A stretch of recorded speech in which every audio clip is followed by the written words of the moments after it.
myself, and life's no fun.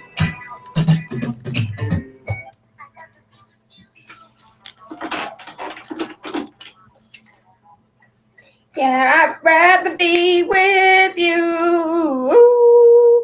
Nowhere else I'd rather be at 5 o'clock in the a.m. Good rising, Big City 101.3 FM. How you feeling, baby? I'd rather be with you. Whew. As far as weather is concerned, it is cold. We're looking at freezing temperatures throughout the day. Make sure them babies are nice and warm. They think it's springtime. You got to tell them better. Let them know they need to wrap up because it is going to be freezing temperatures. They're looking at possibly snow later on this evening, tomorrow morning. And as far as traffic is concerned, get to where you need to be. In other news, the Texas state trooper who arrested Sandra Bland has finally formally been fired yesterday. How happy are you? Some people made comments about, you know what, this is a first step. He lied as far as perjury and violating general orders. You know, he is facing criminal charges as of now. He got his letter of final termination. He is no longer a police officer. Hallelujah. Do you feel like justice? You feel like some justice, some peace? A little bit? Probably not. For the very first time ever in the history of us burning fossil fuels, for the first time ever, utility scale solar projects will add more new capacity to the national grid, not the company, but really, than any other industry this year. The U.S. Energy Information Administration reported on Tuesday. Natural gas and wind energy follow somewhat closely behind solar energy, but we are on the path to renewable energy. Thank you. Thank you. They've been saying this for years, that we need to stop burning fossil fuels, that we need to stop having wars over oil. But then we'll just start having wars over water. And yesterday I rewatched some of the documentaries that I've watched over the years as far as water is concerned.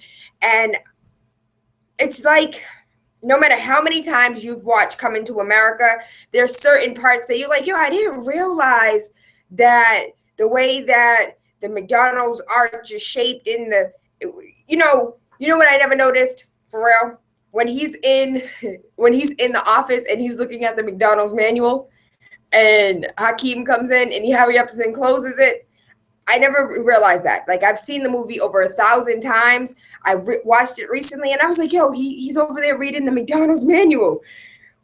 Same thing, same concept. If you've seen a documentary, same thing with a book. You read a book, you read it before, you've seen it before, you think, no, go back and rewatch it. I went back and rewatched Blue Gold, and it completely blew my mind as if I never, ever seen the information prior.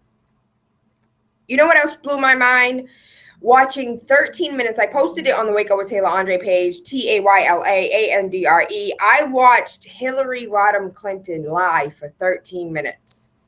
For 13 minutes, I watched news clips from 1998, 2001, 2002, and then news clips from 2014, 2015, 2016, with her saying complete opposites. You know, I've always stood for this, and I've always believed this. And now, one of the things David Banner said recently was, my opinion will change every day because I obtain new information every day.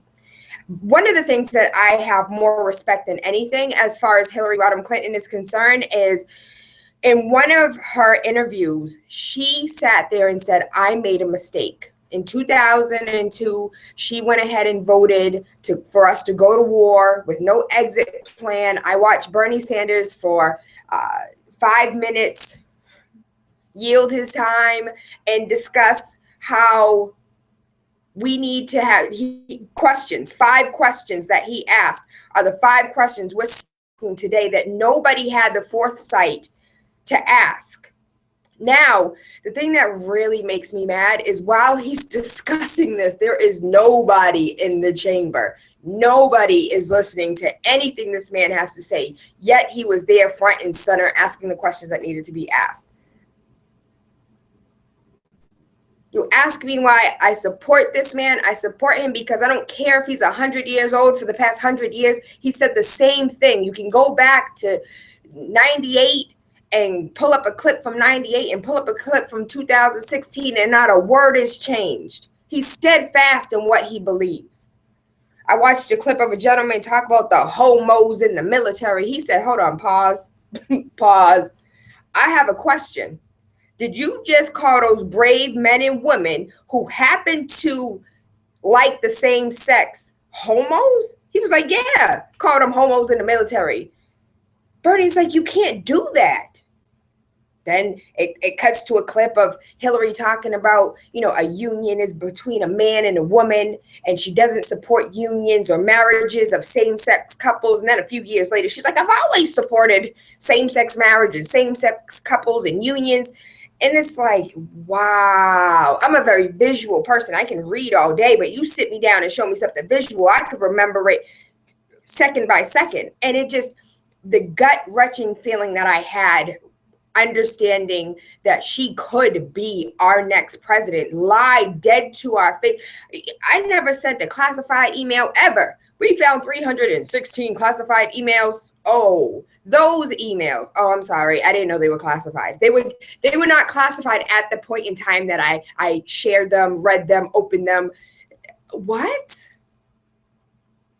Somebody hit me up yesterday like, Tayla, you go hard on Hillary like you want Trump to be. No, I go hard on Hillary like we deserve better. We deserve better. Can D-Ray just not run for mayor? Can he just run for president? I think he has a better chance than anybody else at this point. Students with disabilities are being left behind in New York City schools. As many as 40% of New York City school children with disabilities are not receiving the services they need and deserve, according to a new report released this week. The New York City Department of Education released these findings in compliance with the law passed by City Council last year that calls for greater oversight of the department's data administration. The report found that 35% of students in the school system with disabilities, more than 60,000 students in total, that's our entire school system, were not receiving an entirety of services recommended to them by education professionals. 5% of that population, nearly 9,000 students, were not receiving any of the services school districts determined that they needed. So imagine, parents here in Boston, how many times have you complained about, you know what your child needs. You went forth and said, listen, not only was my child tested, but I know this is what my child needs. And your child was not receiving any of the services. 9,000 students, 5% were not receiving any of the services that they were supposed to receive. 60,000 students in total were getting only half of the services that were recommended by professionals. So they were tested for these things. Why is this happening? Poor data management has a lot to do with it. The report highlighted major deficiencies in the implementation of special education student information system, which is supposed to keep track of information vital to students with special needs. Pause. At what point in time do we say we, the parents, have an obligation to our children, just like we, the people, have an obligation to society to make sure that we put our best foot forward and make sure our child receives those services? That's 9,000 parents that aren't doing what they're supposed to be doing to make sure that their child receives a service if 9,000 aren't receiving any services. Education is a path, not just here in the city of Boston, but for all children across America, because if we have a whole bunch of stupid citizens, what does that say about our country as a whole when it comes to the bottom line of us receiving these jobs, when there are plenty of people coming out of these other countries, third world countries, that can supersede us in any math, science, name it, technology? The more we strengthen our society, the better our people can get jobs, and our people, United States citizens. I'm all for foreigners all day, every day. For crying out loud, I wouldn't be here if it wasn't for the fact that America said, bring me your sick, give me all the foreigners, come, come, come. I wouldn't be here today. Who knows where my family would be. But I do believe that we need to strengthen America. I do believe we need to arm our citizens. And I think Akeisha said it best yesterday. In order to arm our citizens, we have to arm them with knowledge. And we are failing our children across America when it comes to education. And it's not just the curriculum and teaching them Black history, it's everything. I want to give a huge shout out to Linda Dorsina Furry, who said that gentrification is real and it needs to be dealt with. When I heard her voice say that, every goosebump raised. Yes. Because I feel like she's finally the only official who's actually talking about this. Shout out to Tito Jackson. I won't take that away from him because Tito Jackson started coalitions and take back Roxbury. So I won't take that away from Tito. Tito's been very vocal about his district. But Linda stepping up and saying, listen, as a rep, this can't happen. Where are people going? Where are we pushing them and pricing them out to? So shout out to Linda. Shout out to all those who supported her and voted for her, rocked with her. You know, I'm really proud. I'm really proud. So let's see if we can get her in March, Women's Month, and discuss what she sees as far as gentrification and what solution she sees at the light at the end of this tunnel. We have a call on the line, 617-282-0062. Good Rising Caller, you're live. I don't know if you've heard the new conspiracy theory, but he says the reason why crazy Trump got into the race to ensure Hillary would win. And if you think about it, he's giving her money. They're both from New York. They're both slimy. I mean, to be honest with you, they're not much different. I mean, we have different talking points to, address their constituents. But as far as characters, they're all cut from the same cloth. So I could actually see that happening. I mean, and then when she becomes president, this blind bucket gets all of New York to build his hotels and, apartments and everything else. So that's an interesting theory. One of the things that I thought was a conspiracy theory that actually proved to be right was the fact that there was a bill that went before Congress and the Senate, and the president vetoed the bill about the banking and bankruptcy. And immediately after Bill Clinton stamped it with a veto, the following year, Hillary Clinton came out with the bankruptcy law.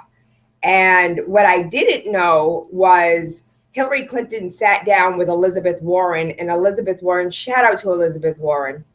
Elizabeth Warren went over all of the numbers, was just like, she called Hillary a brilliant student who after 20 minutes understood completely what was going on with bankruptcy and the laws and what this slippery slope will mean and for the future. And Elizabeth Warren called her brilliant. She called her bright. She said she got it immediately. Her husband vetoed it. And then the next year, she went ahead and passed that law, put that law on it, and got passed. And, it threw me for a loop because they were so excited that Hillary was the reason why the bill was vetoed in the first place. And then she turned around the year after and brought it before and got it passed.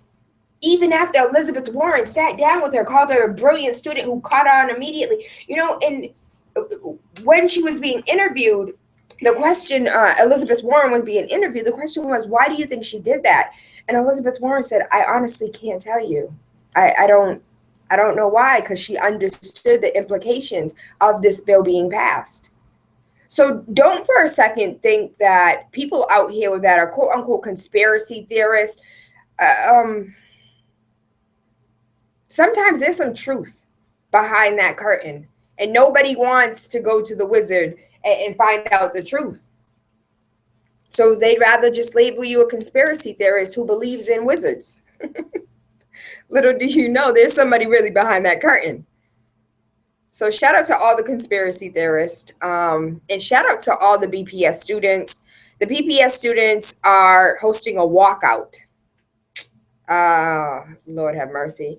I had one of the listeners go ahead and comment when I posted this, like, no, what they need to do is send letters to their politicians and send letters to the mayor and get under their skin that way, because walking out of school on Monday at 11:30 is not going to get you the results that you want. Nobody really cares about you walking out of school because everybody's already been paid in full. Students walk out, hey, we really don't care, we already got our money.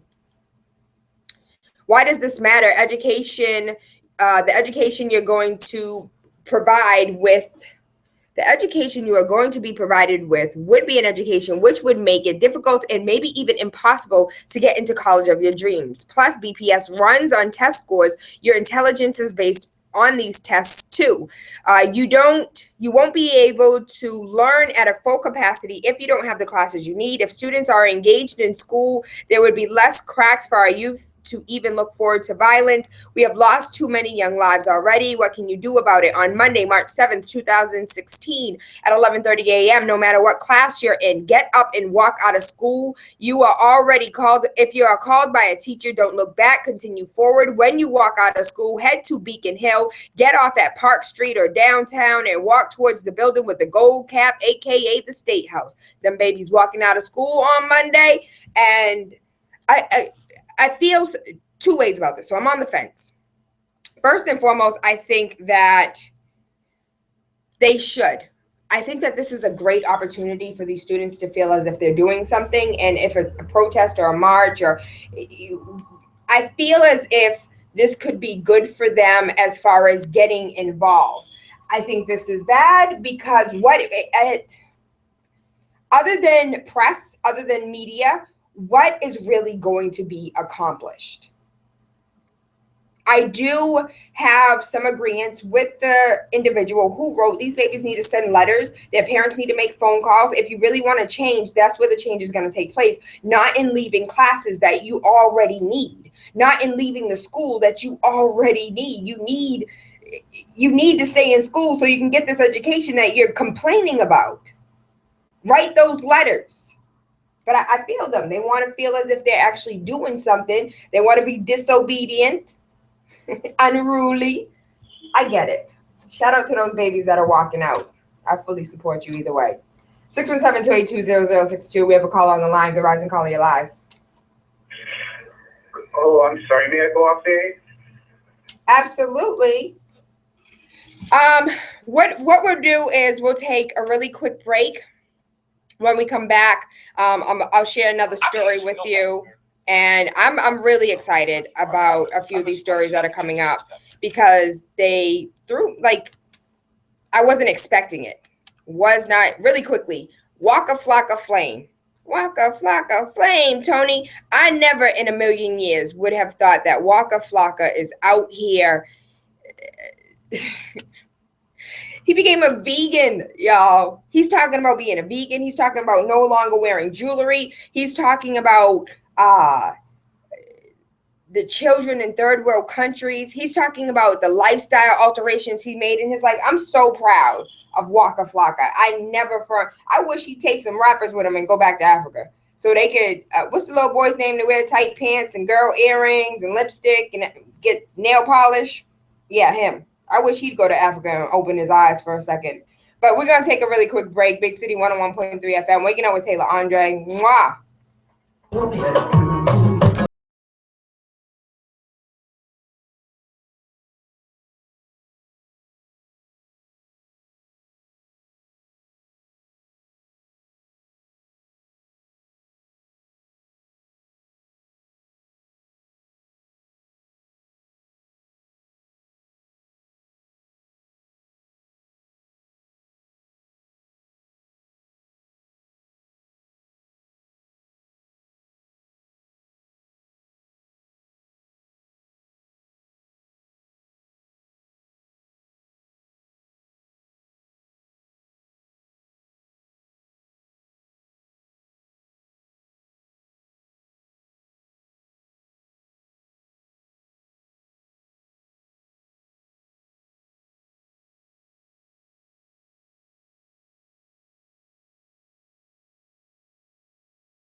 volunteer with Monday that for 6 years.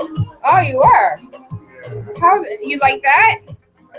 We've had the streets with what we could, Yeah, you know, yeah. responsibility He definitely to did. volunteer, you know? So, I was there to the end. Hey, ooh, I'm a vacation, yeah. I'm all the way. Every nationality possible. Why? Because we are one. But shout out to Waka Flocka. He was talking about a teenage boy who had never had a pair of shoes in his life. And he said that was the point that he stopped wearing his jewelry and he had to get off the demon of materialism. And he was just talking about how he took off his chain and started breaking up his chain and giving individual pieces to the children. This was a conversation that he had, an interview that he had with Breakfast Club. Charlemagne was like, yo, you wearing a watch right now? That's blinged out. He was like, yo, this is so old. It's missing diamonds, everything else. Like, I don't even want to get it fixed. It's not even meaningful to me anymore. And I just want to say that this is huge. This is so huge because the stream of consciousness throughout our communities across America is just like everybody is finally waking up. And I don't know if you guys remember, if you're a listener for over a year, but a year and a half ago, I was talking about how the rest of the world was already awake. The rest of the world was already making strides and in the streets complaining, and we're not going to stand for this, and this is unacceptable. And Americans were like, yo, last night on Love and Hip Hop, we are starting to wake up. We are starting to be the change we wish to see in the world, and not just complaining about the things that we want to see change, but actually doing something about what we want to see altered. We have a call on the line, 617-282-0062. Good rising, caller, you live. Good morning, Tayla. Hey, baby. Listen, a guy on yesterday talking about the training academy. Mm-hmm. The People's Academy. His name is T. Michael Thomas. Yes. Can you give us that contact information at City Hall? I know you said her name was Sheila. Mm-hmm. And what's her last name? So let me go ahead. T. Michael Thomas, are you listening? Because I know he does. Thomas, let me see if I can get this contact number for him, and then he'll be able to direct you. So T. Michael Thomas is 617-571-7244.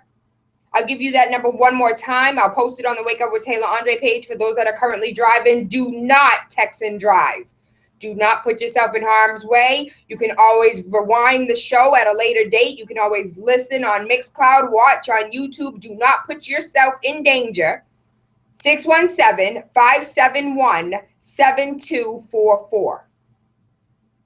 You got it, baby? You're welcome. That is T. Michael Thomas, the People's Academy. If you know somebody who's looking for an opportunity, you know somebody who spent some time, has a quarry, dropped out of high school, doesn't have a degree, but somebody who is good with their hands, somebody who's willing to work, T. Michael Thomas will train them. They get paid as they train. Females, this is a great opportunity for you. You want to know why? Because you will always be paid more. You will always be that female that can do what no other female can do. Shout out to Vanessa, because Vanessa is one of those females. She's with HVAC, and she's doing it all and making bank too, being part of a union. So again, T. Michael Thomas, 617-571-7244. Ask him, who do we need to talk to so he can get the building, so we can start training some of these children in our community ASAP. Why does every vote count? Let me tell you, we had Senator Sonia Chang Diaz come in here talking about if it wasn't for 3 people in every one of her districts, a total of 213, 214. Those are not factual numbers, but she said it was about 3 people from every district. If 3 people did not vote, she would not have won. It was a very close margin. You want to know how many votes Bernie Sanders won by in Methuen? 1 vote. 1 vote. Bernie Sanders won Methuen by 1 vote. You can't sit here and tell me that your vote doesn't matter. Because it does. Your vote is more than important. I don't care who you vote for. I don't care if you want to vote for Hillary. Your vote is important. Get out, get to the polls, get registered to vote. Tell other people to get registered to vote. Everybody, there's no reason why we should not be out there in the streets, in the polls, trying to make the difference that we want to. For every single last one of those babies that walk out of school, their parents better be registered to vote. We can't have these babies that are conscious, that know that I have to do something in order to make a change. Free day out of school. Some of them just hey, I'm just trying to get out of class. Well, I hope by accident they stumble upon some information that alters their perception for the rest of their life. That says, you know what, this is more than just getting out of class. This is, oh my gosh, I could alter the world right now. I pray that whichever one of those students are just walking out of class, get some understanding. And all you get some understanding. Shout out to Nana. I wouldn't know who I would be if it wasn't for her. February, gun background checks, 4th highest on record. Booming demand pushes checks on prospective gun buyers up 41% in February to 2.61 million. This isn't nothing new. We already knew that gun licenses and people going to apply for gun licenses was going to rise. People think a revolution is about to come. Everyone's trying to be armed. You can too. Make sure you call Firearm Fred.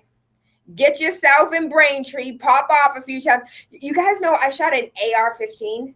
Oh my gosh. I think it's so big. Pat, pat, pat. I enjoy guns. I really do. Tayla, you're a Black female. Like, what are you doing? I want to be a Second Amendment sister. That's a real thing, actually. Second Amendment sisters. Women that support the Second Amendment. I totally do. I've had guns in my life, my entire life. I don't see anything wrong with them, just like some people had marijuana in their life their whole life and still to this day don't see anything wrong with it. There's nothing wrong for me, with me, my family. I don't think there's a problem with guns. Do I think that we need to have gun control, gun safety? Do we need to sit here and make sure not everybody has a gun? Once upon a time, the entire country had guns. Do you know how many people weren't killed? Okay, yes, people were killed. Let me not say that before somebody takes me literally. But everybody owned a gun in their home. Everybody owned a gun in their home. I also read that at one point in time, they taught shooting practice in schools, like in the South, probably not in Boston, but in Southern schools, they were teaching the children. There was a class on, come on, let's go. Let's go shoot. Let's pop off some of these weapons so you can learn how to shoot properly, so you can have some gun training, some gun safety, so you can know what to do with this very powerful, very life-changing mechanism in your hand. 617-282-0062. Good rising, caller. You're live. Rising. Hey, Miss G. I got a cold. I wanted to just send shouts out to PBS for doing the story on Wilhelmina in South Carolina. With the health crisis in South Carolina, I think it's 80% of the people there have AIDS, and her daughter and her granddaughter all had AIDS. And just to expose a few people, Governor Nikki, whatever her name is, shot the bill down, tried to shoot the bill down, the affordable health care bill down. But I'm shouts out to the people for trying to work on getting proper health care. Is that the PBS Frontline, the Age of AIDS?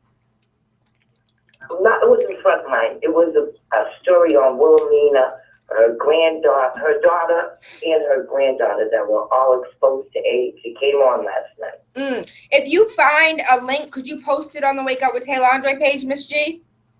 Sure, I will. Okay. Thank you. All right. I hope you feel better, baby. Whew. In other news, really quickly, I've said this before. It's been a while since I've made mention to this, but I just want to let you know that you do not have to be buried in a cemetery. Tayla, what the hell are you talking about? You don't have to be buried in a cemetery. There is on Kickstarter, Bios, and it's called Bios, and it's an urn where you are cremated. Your urn filled with your ashes is then the soil for your seed, whatever seed that you wish to be.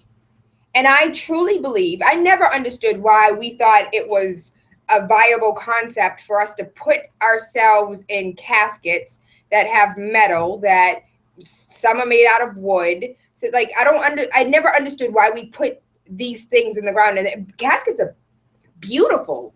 You can get a marble casket. You can, like, the lining's not biodegradable, the pillow's not biodegradable. Why the hell are we putting this nonsense in the ground? Why is that acceptable? From the earth you came, from the earth you returned. But why don't we put people back in the earth? We put them in a box in the earth.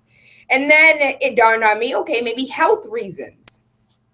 And then it dawned on me that the box isn't really containing much as far as health is concerned. And we have huge cemeteries. I take the bus to New York often, and there's this one cemetery that you pass by, and that thing is huge. And I wonder for a second, if all of those people were buried as trees, how much good could we be doing to the ecosystem? People die every day. Well, Tayla, I don't want to be burned. I don't want to be cremated. Well, you can be put in a pod. So your whole body is put in a biodegradable little sack, that, like a little embryonic sack that you came out of when you were born, to which you return, and then they stick you in the ground and you can grow a tree. Now, one of the things that I thought was hilarious, I read it yesterday because I like to read the comments. Somebody said, you know what? When I die, I don't want to be a tree. Just make me a marijuana bush. So when you think of me, you can smoke me and be happy. One woman said that her mother did the bio urns, and each one of her children got a fourth of her ashes. She had 4 children, a fourth of her ashes. Each child planted a different tree. I think that's awesome. I think it's amazing, and I hope that you would consider it. Tayla, I'm good. Put me in a box. Put me in the ground. You're going to be dead. You're going to be dead. Do you want your children to come visit a tombstone, or your children to come visit an orange tree or a lemon tree or a mango tree? Just think about it. Consider it. Because I have. And I want Anari and Asaria to get my ashes, because I told Anari that he could just cut me in half. He could have half, and Asaria could have the other half, and they could make me pods. And he's like, no, I'm good. I'll do with the ashes. And Asaria wants to make me an apple tree, and Anari doesn't know what tree he wants to make me yet, because he hasn't dealt with the term that I may die one day. He's like, Mommy, when you're 120 and I'm 100, that's when you can die. So I guess I won't be dead anytime soon. But with that being said, just think about it. Really consider it. Forget coffins. I don't know. I'm considering it more than ever, because what if we had forests? Like, you could go and walk through the forest, and we had forest cemeteries. You could be an evergreen. You could, I don't know, you could be an oak tree. You could be a maple tree. You could be a syrup tree, for crying out loud. Somebody just sent me a message, Tayla, you're crazy. Listen, Einstein was crazy too, but we're looking at some of Einstein's notes from 100 years ago, like, yo, he was kind of right. So I'll be crazy all day. Call me what you want, but you can't call me collect. So I'm going to take a quick break. We have a special guest, former city councilor Charles Yancey is in the building today, and he's not as of yet, but let me tell you that this man was a city councilor for all of the 32 years of my life. He was elected first in 1983. He was elected 17 times. 17 times. That's insane for you to be elected 17 times. If you have any questions for former city councilor Charles Yancey, please give us a call, 617-282-0062. You can send messages on Facebook, Instagram, Twitter. I'm going to find out where our former city councilor is. We're going to bring him live on air, and we're going to ask him some questions about his years as a city councilor, and then we're going to talk about his book fair as well that he has coming up that he's been doing for over 30 years. I'll take this call really quickly, and then we'll go ahead and take a really quick we're just going to go ahead and take a really quick break. I love you. I appreciate you. Big City 101.3 FM, waking up with Tayla Andre.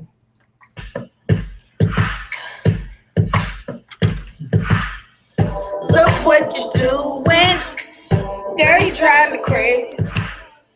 You're so fucking hey, and I can't turn away. And I don't need a doctor, cause I know my affliction. And I don't need confession, baby, you're my religion. Yeah. Wanna lay next to me.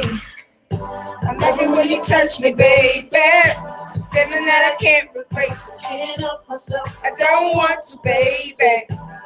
And I know that heaven's missing a very big part of his makeup. Hey, cause baby, you're my love angel. All right. What you got to give to me, mama. Give it to me cause I want you. Girl, you don't fly by, love angel.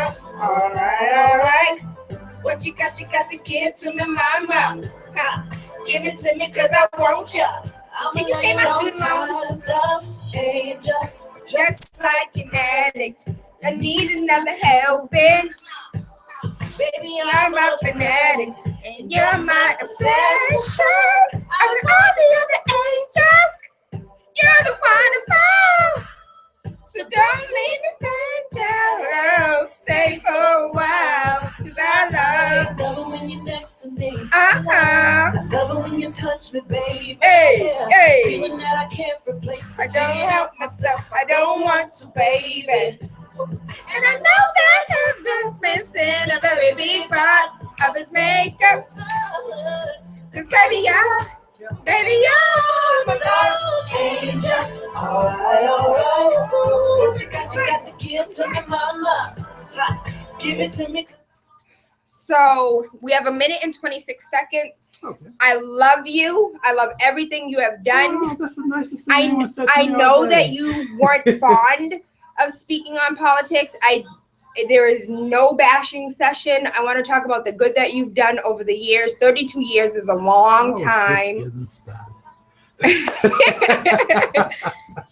So I just want to, you can take that down if you want. No, I'm wanting to get the logo in the background or Yeah, you a can. logo. Yeah. Well, can I bring that in here? Yeah. Does it stand up? So anything you want, we could talk about anything and everything you want to talk about, but I do want to talk about what you're going to do next. I want you to write a book. Can we work on that? Yes, we can work on it. I mean, I'm not going to disclose right here exactly what I'm going to do You're going to next. stand up. Yes, I guess I'll stand up. Taylor's standing up right here. Look Make sure your phone sounds like great comfort. Okay. So Make sure you yell at us too, because I know you do. Our last interview, I had to make some alterations. Okay, I was too soft. Okay. Yes, yell at us, yell at us. Oh boy. I'm gonna give us a little bit more time so we can get situated. Okay. So how are you today? I'm good. Right. I'm good. My shirt is up for grabs at any time. Student loans. I tell you, I'll be repaying student loans for years and years and years. Do you see this? Simmons cost more than $100,000 at Simmons, maybe $120,000. Are you serious? Yeah, over 4 years. That's Room and insane. board. So, I understand. I'm gonna wear one of those t-shirts. You're gonna wear one too? Okay, my daughter's student loans. Feels like.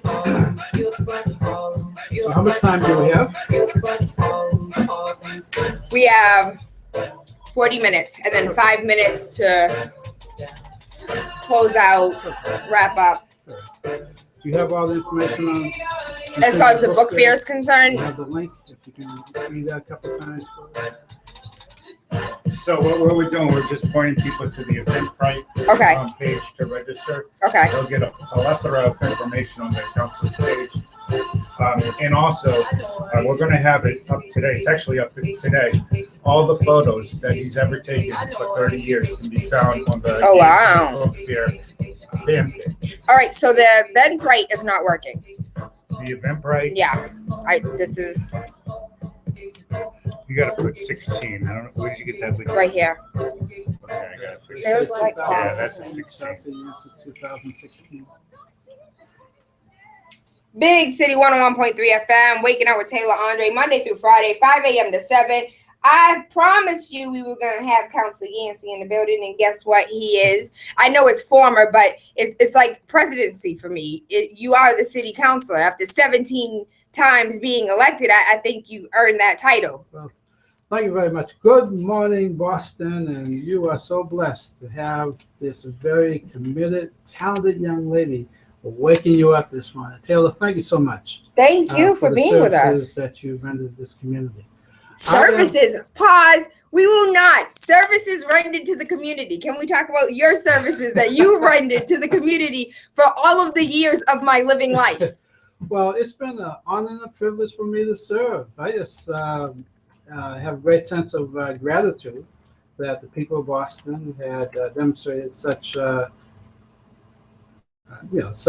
support to me over the years. And today we're going to talk a little politics, but I'm here primarily Yes. to remind people that this Saturday, March 5th, 2016, between 12 noon and 3 p.m., we're having the 30th annual Charles C. Yancey Book Fair. Yes. Now, I lend my name to the effort, but believe me, my wife Marzetta, my book fair coordinator Lynette Frazier, we even have personified media promoting this annual event, and it gives us an opportunity to give back to the community that has given us so much over so many years. So, really quickly, if you don't mind, can we talk a little politics first and then get back into the book fair? Sure. I will remind you of the book fair, though. Yeah, absolutely, This of Saturday, course. 12 noon to 3 p.m. at the Reggie Lewis Center. Everyone knows where the Everybody know. In fact, I was there for the groundbreaking for the Reggie Lewis Center.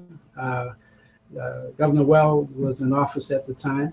And prior to becoming a city councilor, I was president of the Black Political Task Force, and we negotiated with Governor Dukakis and then Governor King and Governor Dukakis again to build the Roxbury Community College. We got a commitment for $25 million back in 1982. Same facility today will be well over $200 million. So we have had the opportunity to make some positive things happen. There's a great deal of leadership in the city of Boston, and I was happy to be a part of it. So I was unaware. A Black caucus? What was it? The Black Political Task Force. Black Political Task Force. Does one exist today? Yes, it does. Not quite as active as it was when I was president. I'm not bragging. Who's the president now? I believe Dorothea Jones is in the leadership position of that organization. But back in the late 1970s, it was founded by none other than John D. O'Brien and many other community activists. And I was happy to be a part of that. And they elected me president in 1982. Unfortunately, in 1983, I ran for city council and I was elected. And our bylaws prevented elected officials to continue in leadership positions of the Black Political Task Force. But we were a force to be reckoned with. We screened candidates. We won every precinct where we covered, and we covered more than, I believe, 82 precincts at the time. And it was just a great experience. It reminded me a little bit of my experience in Durham, North Carolina. They had, I lived in Durham for just 1 year when I was doing some consulting work, develop a 91-acre industrial park in Durham. And we got acquainted with the Durham Committee. It was organized similar to the way the Black Political Task Force was organized, except they didn't reveal who they were supporting until election night, and every candidate that organization supported was in fact elected. Now, we don't have that in Boston, but it was an interesting model, and we were struck by the fact that it was based upon the interests of the African American community. So do you think that now that you are no longer an elected official, that you could become president once again? And I think had we had this Black political task force a few years ago, we might have a Black mayor today. Well, it's interesting that City of Boston has never elected an African American as its mayor. Every other major city across the country did that. In fact, when I ran for the city council the first time in 1979, Really? That was the first I time? lost twice before I was elected to the city council. I was determined. So my third time I won, and I was elected 16 times. Actually. 16 times after that. So Okay. I am, I mentioned 1979 because I campaigned citywide because we did not have district representation. That's something that we won in 1981 when I was a spokesperson for the campaign for district representation in 1981. We worked on that referendum question at the same time I was running for city council a second time. But in 1979, I campaigned on the idea of making Boston the Atlanta of the Northeast. Hey. Now, some people took offense to that. You know, people in Boston are kind of snobbish sometimes. They say, how dare you compare us with a southern city? Well, Atlanta in 1978 elected Maynard Jackson as its African-American mayor. And no city was known as being more racist than Atlanta, Georgia, until they elected an African-American. And I believe that we can do the same thing here in the city of Boston. We could. We could. I mean, a lot of issues have to be dealt with. A lot of egos have to be dealt with. A lot of money has to be raised. But it's not just money. You have to have a real commitment to serve all the people of Boston, not just whites, not just blacks, not just Asian and Latino, but all the city of Boston. And one of my commitments during my tenure on the city council was to level the playing field and try to provide opportunities for all communities to participate in governance and in service. Because even today, we have a dismal record in terms of people of color in positions of authority relative to the proportion of people of color in the city of Boston. So we have a lot of work to do, Tayla. We do. But part of it is to ensure that our community, particularly our children, receive a decent education. And we're still striving for that.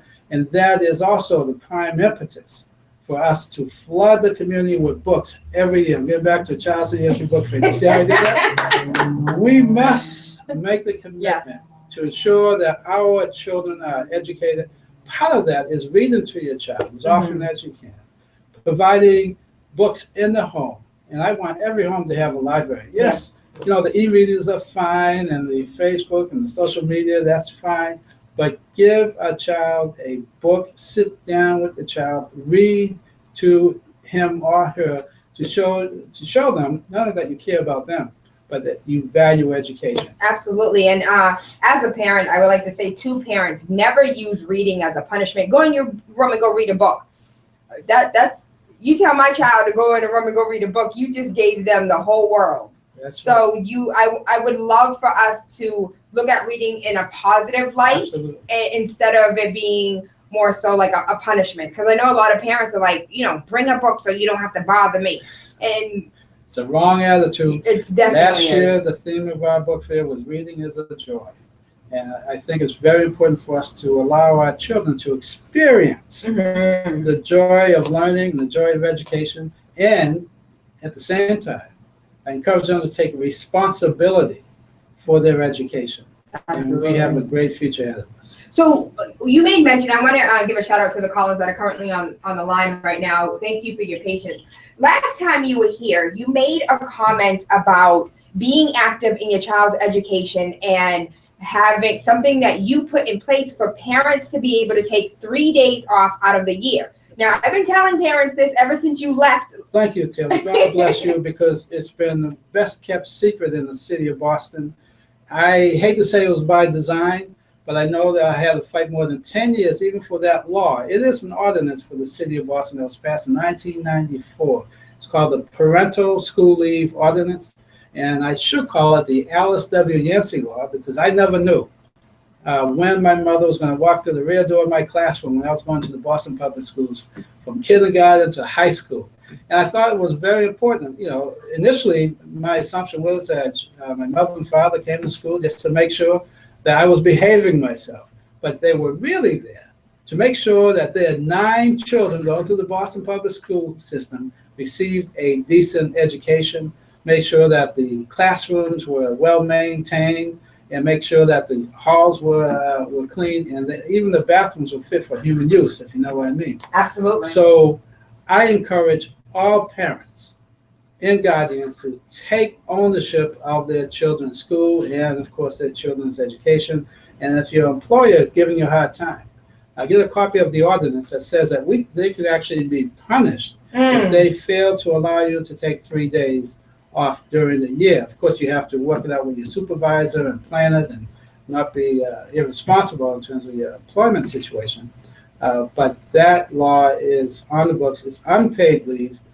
For many years, I was trying to get an amendment to that law, which allows people to get paid leave, but I could only do that for city employees. I think that should be a requirement for all employers in the city of Boston. And what is the name of the ordinance again? Parental School Leave Ordinance. It was patterned after the Family Medical Leave Act that's been on the books for many, many years. But this applies to your ability to be a real partner in your children's education, partnership with the teachers and the administrators at your school, as well as your child. And it's important that we get the word out that these schools belong to us. We must take ownership of it and insist that the school system provides services to our children that children in the suburban areas can take for granted, including facilities. We can talk about building a new high school in the course of this discussion as well. Well, let's talk about that because that's something that we're definitely lacking. We know that many of these schools currently are laced with lead-filled pipes. Schools have to bring in bubblers and water coolers because of the fountains. It's absolutely disgraceful that Boston is perhaps the only major city in Massachusetts that hasn't built a new high school for our children since 1979. And I've been on, some say it's been a crusade of mine to build a new high school. We have built some new elementary and K-8, some middle schools. We still need to build more. But we're sending most of our 18,000 high school students in the city of Boston to substandard, outmoded facilities that cannot compete with the facilities that the children in Newton, for example, have to go to. They tore down many schools that are a lot newer than the high schools that we have. Boston Latin Academy is housed in the building that I graduated from, and I'll say that, yeah, I'm proud of the fact that God has allowed me to serve the people of Boston and people for so many decades now. But I graduated from Boston Technical High School in 1966. 1966, in a building that my mother had graduated from in 1934, I believe. Are you serious? That same building, and now the children attending Boston Latin Academy are going to that same building, building that has some serious problems, but that's one of our better high school facilities. We're sending close to 5,000 Boston high school students to non-high school buildings. What I mean by that? Buildings designed for elementary school children, for middle school children. The very talented young people who are attending Boston Arts Academy are going to a building that was once condemned. It's located on Ipswich Street. It used to be a warehouse in the garage for the U.S. Postal Service. We can do better for our children. Our children are just as talented and have just as much potential as any other child around the world. But yet we're making life a little bit difficult for them because we're not providing the decent facilities. Now, some would say we can't build a new high school. They've been telling me that for 20 years. But they just built that new building in Roxbury. You took my point. it was interesting that when the school committee moved into the Bowling building, they were commenting how much the environment that they work in has improved. I said, fine, but what about the environment for the that children? our children? The priority should have been to build a high school, cost the same.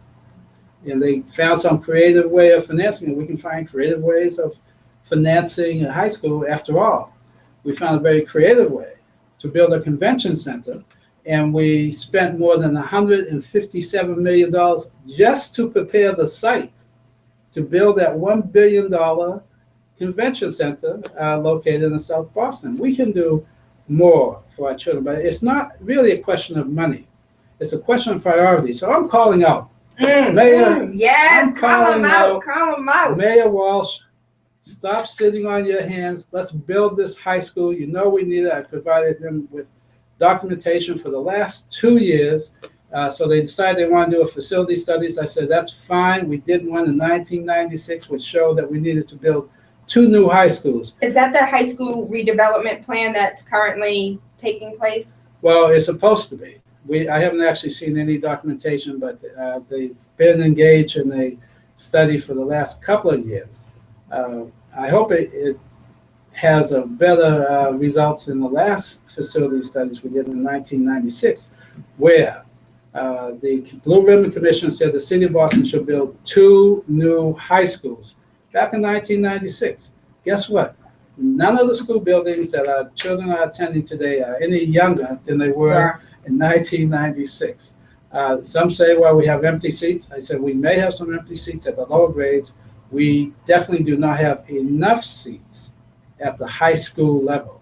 And even if we did, the question of the facilities themselves, the fact that many of our children are attending high school that don't even have gymnasium, cafeterias, libraries, science labs, and that's a disgrace. And even our students who may be challenged.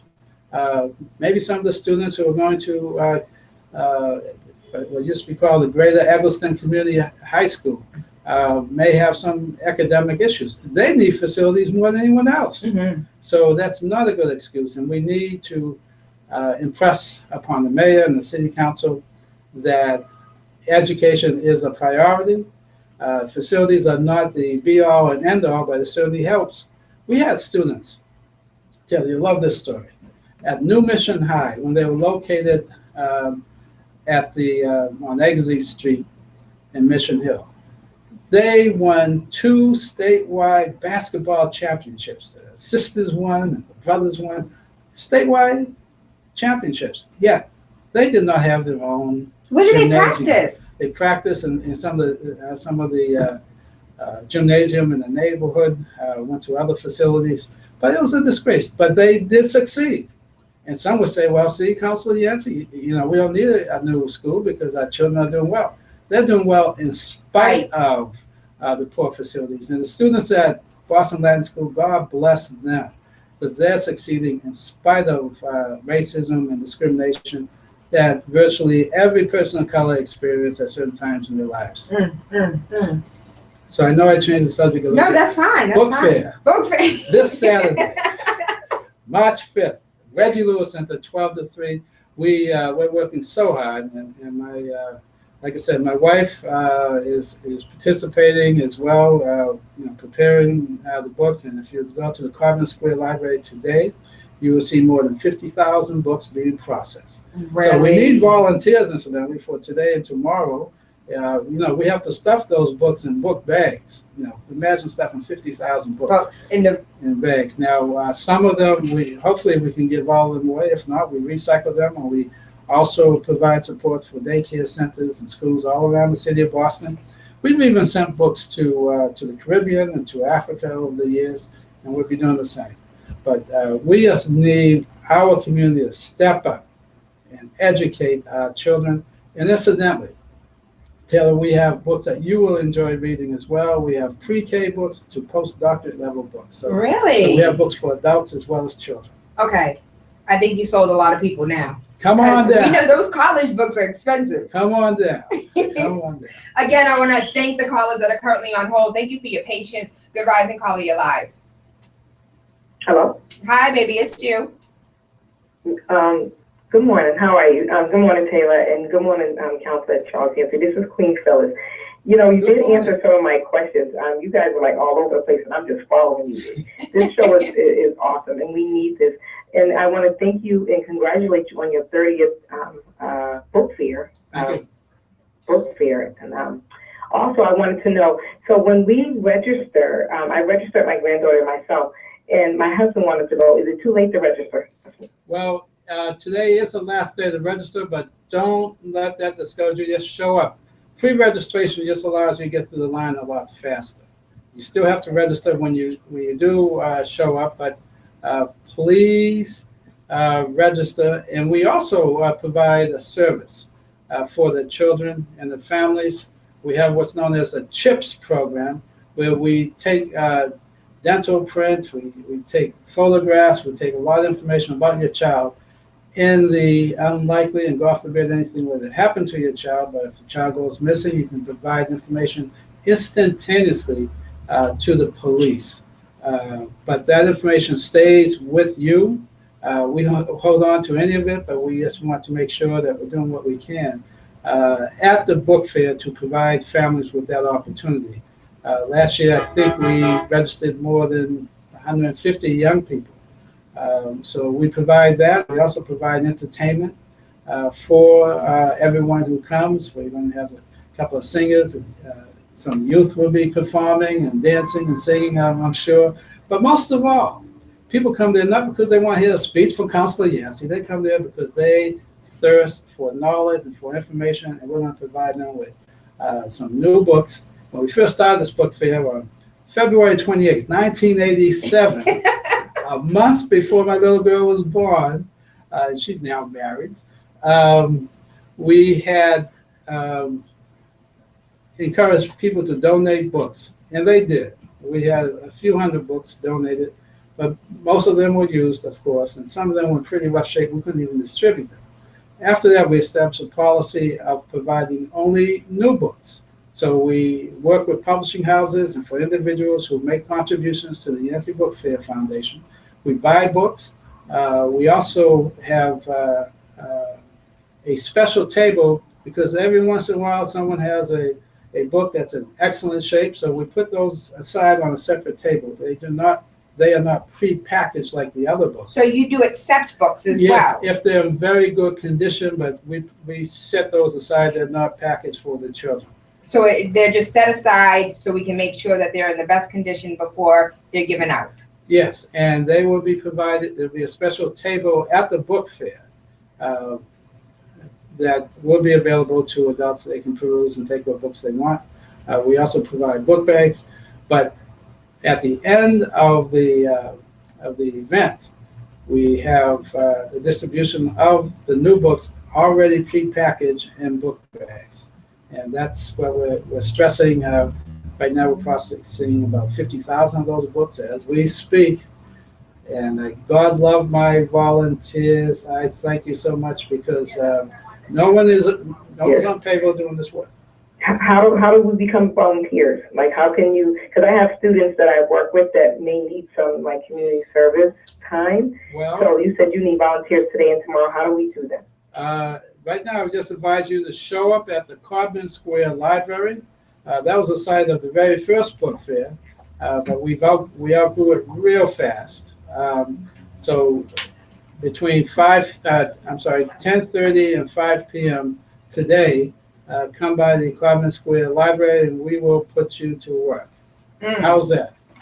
And thank you so much for offering to do that. We have young people and young and hot people like myself working on those books. 50,000 books. Former City Councilor Charles C. Yancey, if you have any questions, give us a call, 617-282-0062. Good rising, caller, you're live. Rising. Good rising. Hey, Miss G. Listen, I'm calling back because I was wondering what Charles Yancey's take on Black history books. Like them updating Black history books. And also, shout out to you, Charles Yancey. I'm an alumni of Black Caucus, Dottie Haskins, Leon Rock. Yes. So I know about the Black Caucus. Well, thank you so much for all your work, and again, I offer condolences for the horrible loss that you suffered as well. We are very concerned that our children know about their history, that our children understand that they come from a great heritage, that they should have a strong sense of self-esteem. That's one of the reasons why Black history must be taught in our schools. But again, I throw the challenge back to the community. We have to take time out and actually buy books for our kids and sit down and educate them and educate ourselves. You know, it's amazing that even the adults in our city are not really up to date on our history. You know, who heard of Lawrence Banks? Anyone? Very few people have.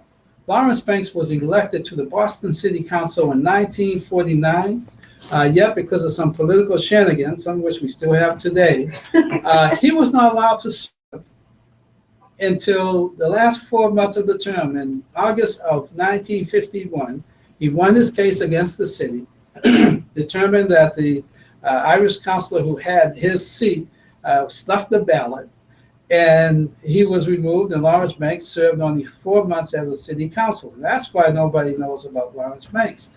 He was one of the earliest African-American city councilors, yes, and elected 1949. Some people think that Tom Atkins was the first African-American. Some people even say Bruce Bowling. Bruce Bowling was elected to the city council 2 years before I was. So we need to know that history. When people talk about politics in Massachusetts, they have a justifiable sense of pride that we did elect an African-American governor. Deval Patrick served us for 8 years. I greeted him when he came to the State House and greeted him as he left. But we have a great deal of history here. African-Americans have lived in the city of Boston before the city of Boston became a city. And we have always had a presence in the city, not that in the numbers that we have today, but we've never elected an African-American mayor. We've never had an African-American fire commissioner. We've never had an African-American police commissioner. And yet, we can elect Barack Hussein Obama as president of the United States and have yet to achieve that level of political success within the city of Boston. I mean, in Newton, the residents of Newton for a while had an African-American president, African-American governor, and African-American mayor. C.D. Warren is a great guy, and I commend him. I knew his dad very well. Joseph Warren was very, very proud to see his son elected mayor of Newton. Why can't we do that in Boston? And I always did wonder that, like, how did Newton become more progressive than Boston? When did that happen? Politics is very tough. You have to raise a lot of money, but most of all, the community itself has to be better organized. So I don't know if this oversteps any boundaries, but I've always wondered two things. The first thing I wondered is, what would you have done differently over the past 32 years? In hindsight, you know, I don't know if that part of your life is over or if you plan on running again in the future. We won't discuss that. We'll leave that alone. We'll take that off the table. But what would you have done differently? Well, it's really hard to say. I think I'm getting a little cold here. It's hard to say, but I was just very thankful for the opportunity to serve the people, the community that I love. I was not perfect. I'm sure I made a lot of mistakes. But we also got a lot done. I'm very proud of the fact that even though initially we were told no, that we did build a police station on the corner of Morton and Blue Hill Avenue. That didn't happen by accident. It was a major struggle, political struggle inside City Hall to get that done. We were told no when we proposed building a community center to service the people at the Gallivan housing development. It was a struggle, but we put it together and we made it happen. That community center is there today. Initially, we were said no to build another community center in Mattapan, but we persisted and we built the Mildred Avenue Community Center. And even the staff at the Mattapan Branch Library looked at me like I had two heads on my shoulders when I suggested that we need a new facility. The one located on Hazelton Street was 7,000 square feet. It was a quaint old building, but it did not service the community well. So we fought hard, and we built one of the best libraries in all the city of Boston at 1350 Blue Hill Avenue, the Mattapan Branch Library. And when you have your meetings there at the Mattapan Branch Library, you're going to have the meeting in the Alice W. Yancey Community Meeting Room. And of course, my family has a great sense of pride that the Board of Trustees of the Boston Public Library saw fit to name that room after my mother, who was a very strong community activist. She worked 2 jobs. She served as a warden for the election department. She was a co-founder of ABCD along with Bob Cord and many others. She worked at Model Cities. She established the Women's Improvement League. She was on the board of directors of Your mama was a woman crush Wednesday. Infirmary. She organized annual cleanups in the neighborhood. And she raised, along with my dad, 9 of us. So if my mother could do that, I mean, who am I to complain? Yes, I made mistakes as a city councilor, but my heart was always with the community. I love this community even to this day, and I'm very grateful for the opportunity that they gave me over the years. Now, politics does come to play. When you challenge the status quo, you're going to organize your opponents. And certainly in last year's campaign, many members of the mayor's staff were actively campaigning against me. We had more than $200,000 going into my opponents' coffers. Most of that money came from outside of the community, but that's fine. That's politics. I'm not whining. I'm not complaining. That's just the way life is. I mean, Lawrence Banks didn't even get the chance to serve as a city councilor, and I served for 32 years. How am I going to complain about that? I enjoyed it. I am spending a little bit more time with my beautiful wife and get to see some of my 6 grandchildren more often than I could otherwise. So God is good, and again, I have no complaints. Absolutely. So one of the things, my second question to piggyback off that is, as 32 years, you know who the movers are, you know who the shakers are, you know who the snakes are, you know what's going on. Oh yes, I know exactly what was going on, and that was part of the problem. I have more experience in city government than any other elected official in the city. And because of that, I became an expert on the city's budget. Yes, we had you on talking about the city's budget. And that's a very important resource to have because the budget is a very complicated document. As we have learned. And it's not scientific at all. It's almost pure politics. Some people will try to make it seem very confusing, but the bottom line is the priorities of the administration is reflected in the budget that he submits. Hold on, pause. Can we rewind? Say that one more time.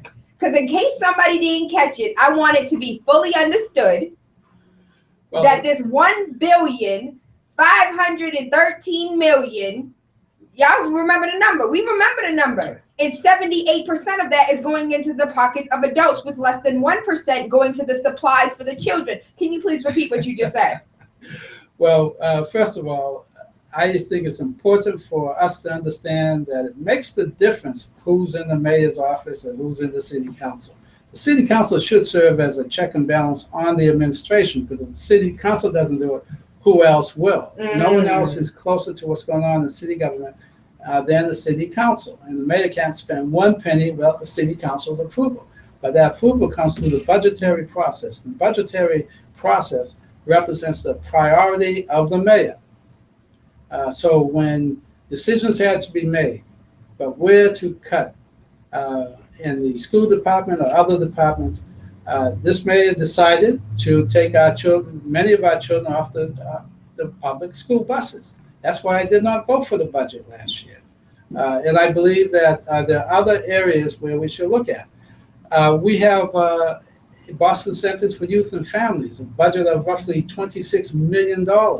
Which is fine. They do great work. They could do better, but they do great work. And they provide opportunities for our young people. We have street workers and youth workers. We have those community centers that they run.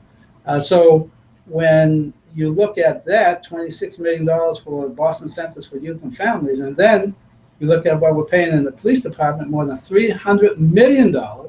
But the more scandalous number is not the $300 million, but close to $60 million for police overtime. That's over and above what we spend for the regular salaries. And some overtime is necessary.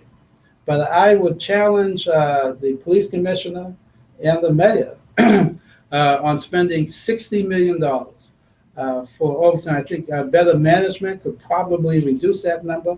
And I've proposed over the years that we take $10 million out of the police overtime budget, invest it in the Boston Centers for Youth and Families to hire mentors for our young people.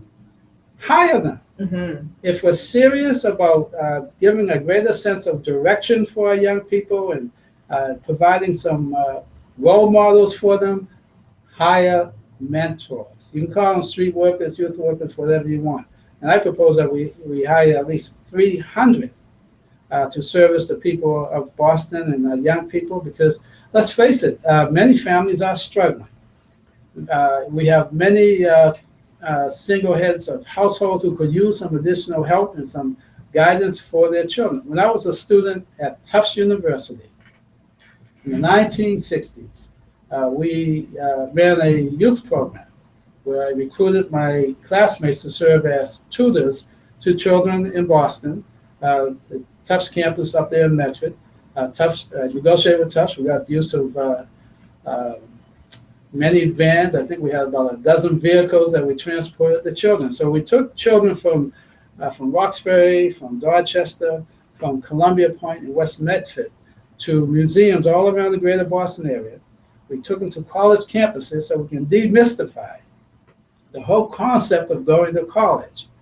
Many of our children are familiar only with 1 or 2 blocks around their homes. Absolutely. And we wanted to take them out to the beaches and to the parks. We even took children out to Orange, Mass. Now, what's going on I don't in even know Orange, Mass? where Orange, It's the Mass western is. part of the state. They have a skydiving school. Really? So we put the children on these small planes. We didn't allow them to jump out. Why not? That was the whole point. He said, not on my watch, That's no right. liabilities. And I reflect on that many times. I was a teenager, and I was responsible for 200 children. We did not lose one child. And I reflect on it now because that was really too much responsibility for a teenager. But, I had a lot of help, and we made that happen. I run into some of those children today who are obviously the grandparents now. Yeah. And that's important. But that's something that any adult can do. Yes. Just demonstrate to our children that we really care in everything that we do. And I guarantee you there'll be success stories. My wife, Marzette, and I have been blessed with 4 children. All 4 graduated from the Boston Public Schools. Mm-hmm. And we had a struggle to make sure that they received a decent education. That's why I took a page out of my mother's book and I visited every school that our children went to, and they all went on to college. So, and we're very, very proud. We're very fortunate and blessed, but we can't take anything for granted because we still live in a society that suffers from sexism and racism, and we have to challenge that every day too, in whatever ways we can. So getting back to your question. About you knowing the movers, the shakers, and the snakes, what advice would you give to this new representative that does not know percentage of all the things that you know? And one of the things that I was fearful for things going underneath her radar. So things that are like, nope, I know exactly what this is, who this is coming from, and where this is going. I see the slippery slope. She may not see this. What advice would you give to her as far as, not everybody's your friend? Well, the advice I would give to any elected official is to make sure you're fighting for the people you represent, not just your donors, not just the powers that be, because they have their advocates. The easiest thing in the world to do is to just go along to get along. And that's, quite frankly, that's what most elected officials do, quite frankly, and I'm not casting aspersions because they're all good people. The person who replaced me is a good person. But our challenges are too great just to go along to get along. The sense of gradualism is suffocating our community because every day that goes by, There's money coming out of our community, but not going back in it. Every day that goes by, we have businesses that are going out of business because they are locked out because of racism and discrimination in the marketplace. Every day that goes by, we have a fire department where you have very few people of color in positions of leadership. And every day that goes by, many of the people in top leadership positions, particularly in the fire department, don't even live in the city of Boston. So they're literally taking money outside the city and bringing it to their suburban communities. Now, that's not to take away from the courage of many of our firefighters. We don't have any type of ordinance that says, as a city worker, you live in the city? That's a problem. We do have it, but it's been very poorly enforced. Oh, we have a BRA ordinance as well, but that doesn't, And we have unions that are very powerful political forces, and they've been able to pressure the state government to override local ordinances with regards to collective bargaining. So those issues are there. But with a strong mayor, I think that can be addressed. But I believe that every day that goes by, there's a form of disinvestment taking place because more than $400 million a year in salaries, not even the overtime portion, the basic salaries, go to people who work for the city of Boston but don't live here. And that's compounded by the fact that in the private sector it's even worse. We have, the city of Boston is a very prosperous city. Now, some people in your listening audience won't even realize that. This is one of the most prosperous cities in the United States of America. And every day, more than 600,000 people come to the city of Boston to work. And many of those folks who work in the city of Boston don't live here. In fact, I would hazard a guess that most of the high-paying positions in the private, as well as in the public sector, go to people who don't live in the city. And that really must change if we're going to turn around the dynamic where there's this consistent underdevelopment taking place in the communities of color and really overdevelopment outside of it. All those skyscrapers you see downtown are headed up by people, with rare exceptions, who do not live in the city of Boston. So we are coming to the top of the hour. So let's talk about this book fair. Thank you. On Saturday. Thank you. The 30th Charles C. Yancey Annual Book Fair takes place at the Reggie Lewis Center, which is located at 1350 Tremont Street, at the corner of Tremont and Malcolm X Boulevard. And incidentally, we helped change the name from New Dudley Street to Malcolm X Boulevard many years ago, thanks to the leadership of former city councilor Garrett Saunders and I. We worked together. We got that name changed because we wanted to name our community, have a greater sense of community. And also, I'd like to say Harambe. Now, you know we have a place in the city of Boston called Harambe Park, don't you? Yes. All right. Thank God, because for many years, people kept calling it Franklin Field, and we got that name changed in the 1980s. It's still Franklin Field. It's Harambe Park. It's not Franklin Field. That's the official name is Harambe Park. Harambe is a Swahili word meaning community coming together. That's what we must do. That's what we must do. So let's come together at the annual book fair this Saturday, March 5th, 2016, at the Reggie Lewis Center. And I'd also like to thank the staff of the Reggie Lewis Center and the Roxbury Community College for their support. I want to thank Star Market and Suffolk Construction and our own bank in the community for One United, One correct? United Bank. Terry Williams, who's also an author. She actually mentions the Yancey Book Fair in that book that she provided. I got bank, right? That's right. Can you reach out to her? Because I would love to have her on for Women's Month. I will do that. Thank you. And she does a great job for us. So I'm really proud. We also received support from East Boston Bank and Eastern Bank and TD Bank.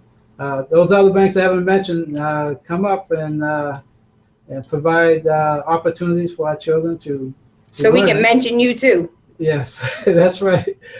There's so many other sponsors we've been really blessed with, and we have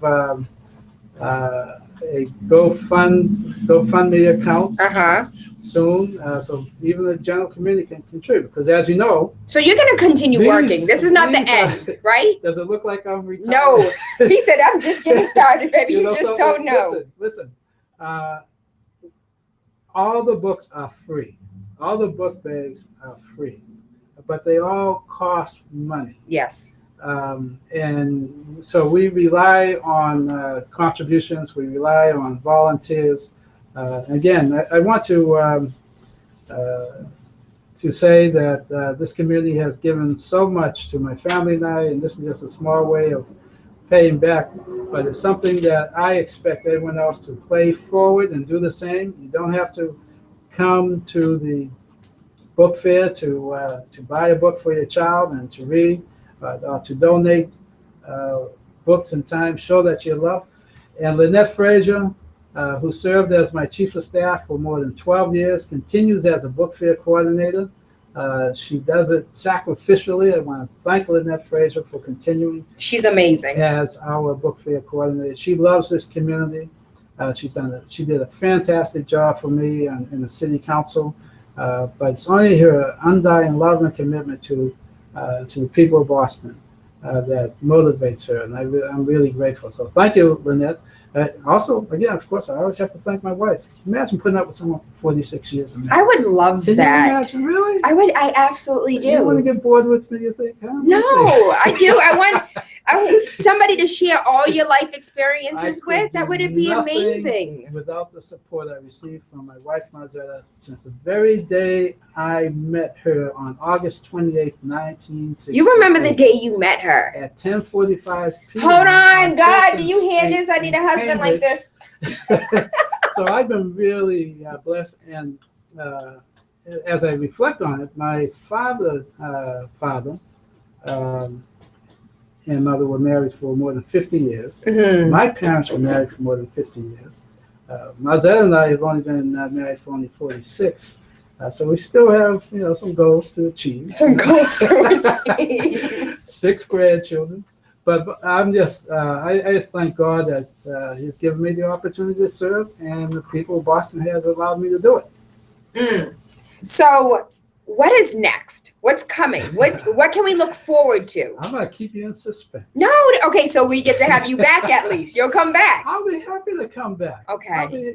Who knows what God has waiting for you? Who knows? You know what I want to talk about? I want to talk about this Black Task Force that's about to be revamped and headed by Charles C. Yancey once again. No, we have a lot of strong people who have great leadership skills in our community, and I would like them to participate.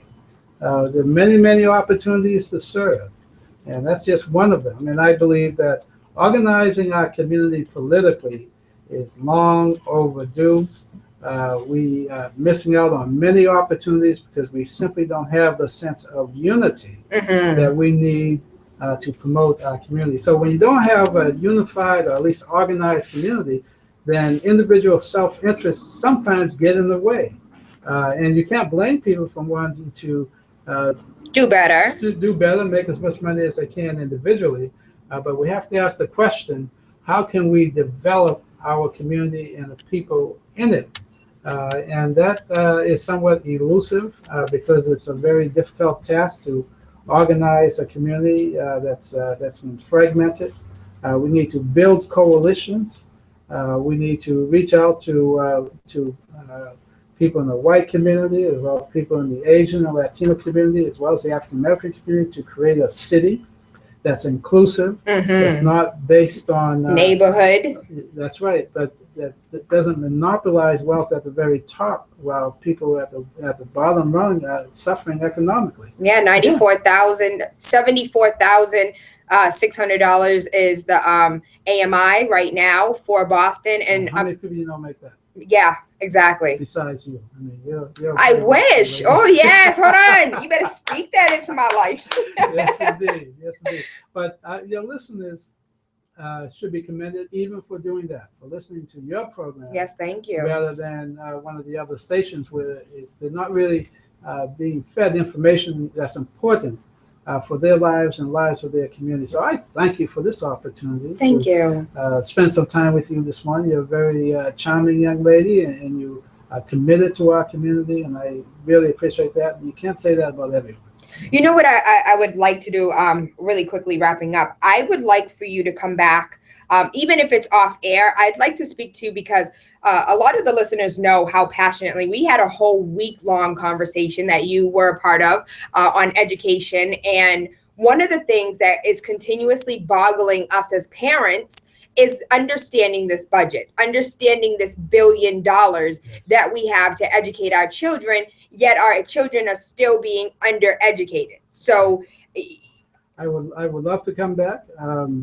As a private citizen, I still have an interest in what goes on in city government.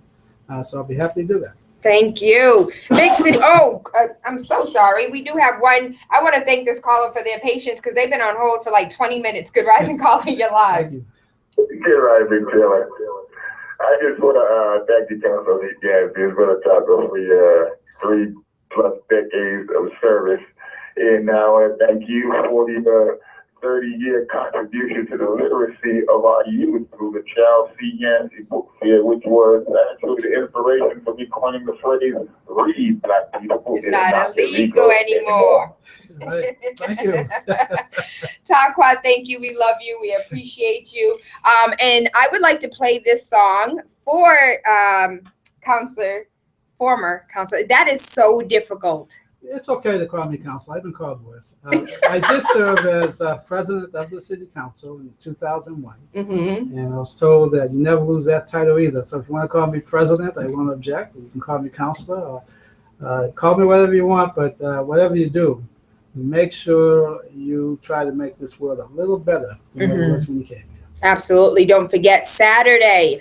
They have kindergarten books all the way up to doctorate level We even have books. pre-kindergarten books. Pre-kindergarten books. It's very important for us to read to our children before they even start school.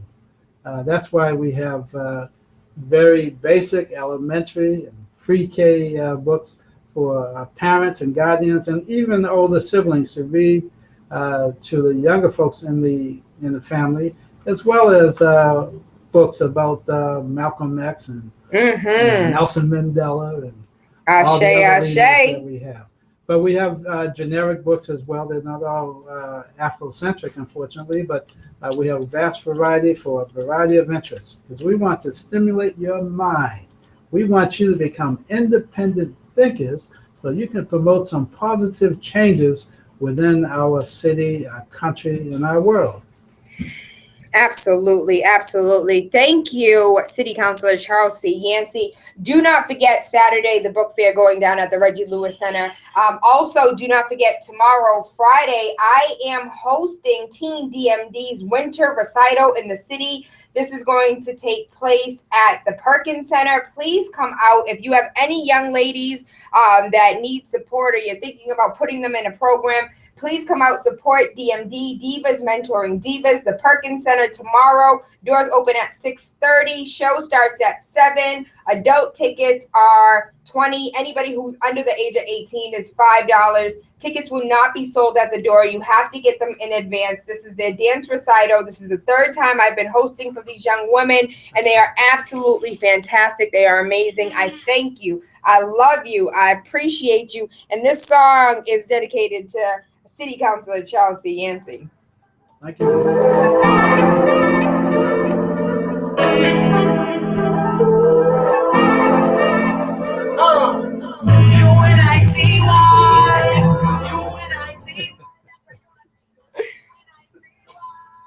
Awesome. Great. Good Jeffrey job. Jones, thank you so Good much. job. Tayla, I know that you want to go out on that one. Is it possible to play one more? Play a song? Right. You don't have to do the whole thing, but it's the theme of the event. What song is I it? just Facebook messaged you the YouTube link. It's Teach Me How to Read. Oh, okay. Let's see if we can You'll find love it. it. Teach It's, me how to read. Yeah, I just Facebook messaged you the link. Chapter. That wasn't too bad, was it? Oh, I enjoyed being with you. I know we did the last time was by telephone, right? The last time we had you, you were here. Let me just go to that's YouTube. Tayla. Oops, sorry, Tayla. Just teach me how to read. Let me do that. We had you on for the budget. We were talking about the budget and the school, and you broke it down. But I think it's complex, and people did not understand. It really is. So I focus more on the budget and post-out oversight committee last year than I did campaigning. That was a mistake, but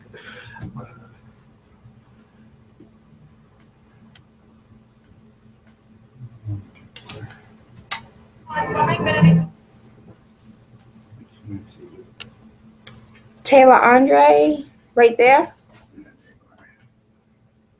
Message. You'll love this. The students are walking out on Monday. You heard that? no. As You should, students at the Latin school? or No, students All the students. of BPS are planning to walk out. This is going out to all of the students. Did you know BPS schools are facing budget cuts? It's the BPS walkout hashtag. These babies are sick and tired. We did the same thing in the 60s. We walked out of Boston Public Schools. I wish we would have said something so we could have talked about your You experience. can have me back. See, I like maybe you want to more. What is that YouTube? The freedom schools that are in church basements. We're all set. I have to run to work. Thank you for your time. Interviews. Thank you very much, Jeff. You did a great job Oh, getting me here. And Taylor, keep it up. Thank you. You're inspiring a lot of people. I'm pissing a lot of people off, Councilor. Well- I can't tell you how many people I've done pissed off in the last 3 months that don't want to do my show, that told me that they don't like. I pissed off. But you know, it was Frederick Douglass who said in his magazine that his job was to comfort the afflicted and afflict the comforted. So, Hold on. I've never heard of that. yes. So that's a tough job, but someone has to do it, and God bless you. I mean, I try to do it my own way at City Hall, but I think it is important that status quo is hurting too many people. Here, I would like for you to say hello and goodbye. Okay. Hello, this is Charles Yancey. It's great being with you, and I wish you a blessed day. So goodbye, my sisters and brothers. Yes, I am.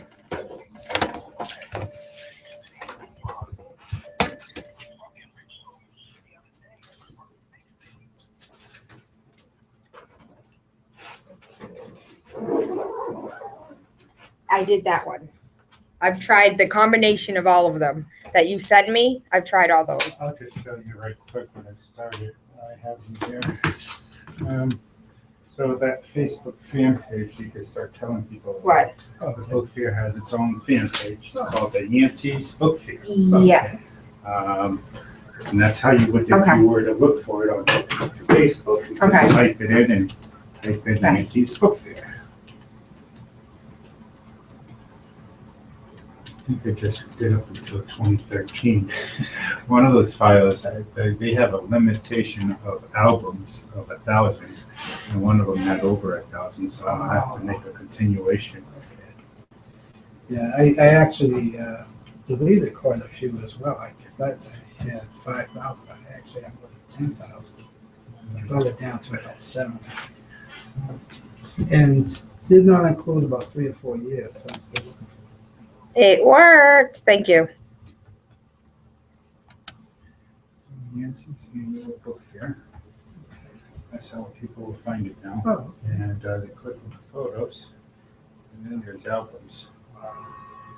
And a lot of familiar faces there. Well, as soon as Sam loads, I'll go ahead and do that. But there's some redundancy All right, bye.